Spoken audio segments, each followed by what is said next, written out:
And so do we take a look, do we observe a retaliation from these Gulf states, or we just, could that lead to a bigger regional war, or are we just observing just a condemnation from these Gulf states?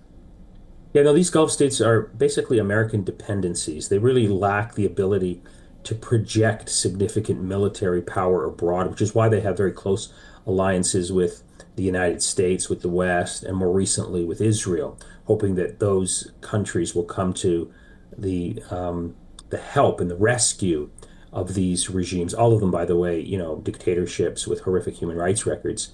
Um, so Right. no, I don't expect retaliation from these regimes against Iran. I think Understand. what they'll probably do is try and talk Donald Trump back from continuing the war Understood. so that so their economies can survive.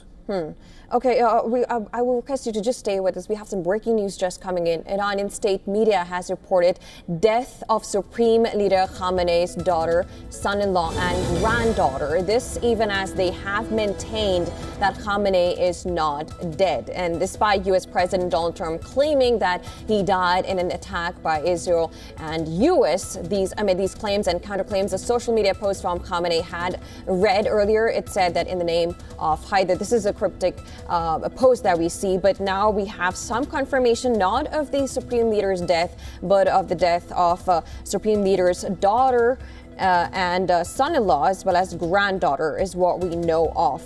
This is just news coming in. Iranian state media has reported death of Supreme Leader Khamenei's daughter, son-in-law, and granddaughter. And this comes even as they have maintained that Khamenei is not dead. We just have these claims from U.S. and Israel, and U.S. President Donald Trump, who has claimed that he has died in an attack by Israel and U.S.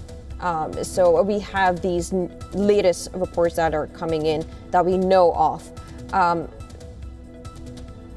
Of course, these are claims and counterclaims that is coming in, but this is the latest that we have from the Iranian state media. All right, we'll go back to our guest, Nader Hashmi. Thank you for staying with us. Now, this is something that we know we don't have a confirmation on the leader's death, but we know that the death of the daughter and son-in-law has been now confirmed, and granddaughter. Considering that, these reports are just coming in, and these are just trickling in, and every minute we have these attack reports coming in, how would you assess this, Iranian state media, they've not confirmed Khamenei's death. So according to U.S. and Israel, what is the end goal? Are they actually looking at just taking out Khamenei, and is it over? No, I don't think it's over. I think it's a symbolic victory for Donald Trump. If you listen to his comments over the last roughly 7 weeks, he kept comparing Iran to Venezuela.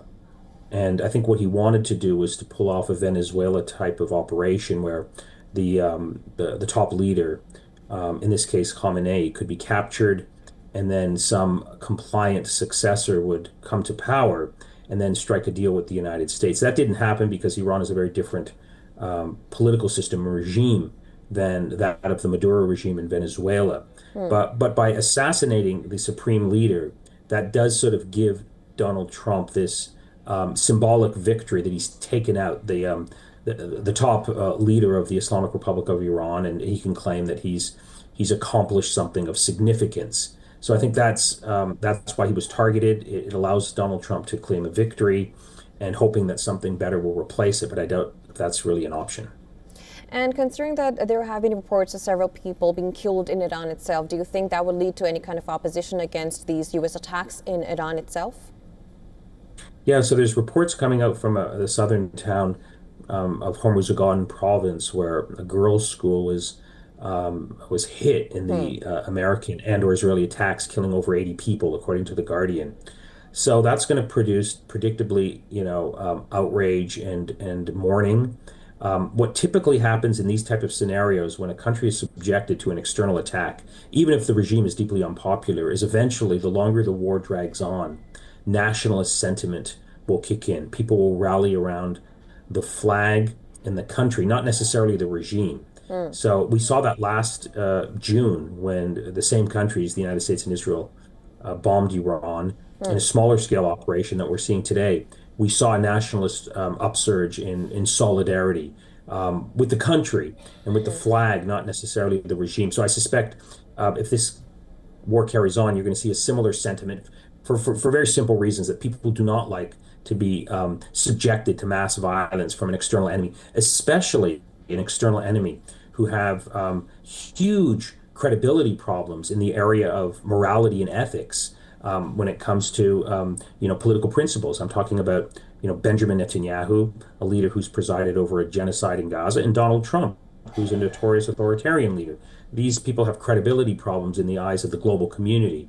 And so it's very tough to sort of present these people as sort of being champions of human rights and democracy, given their own political track records.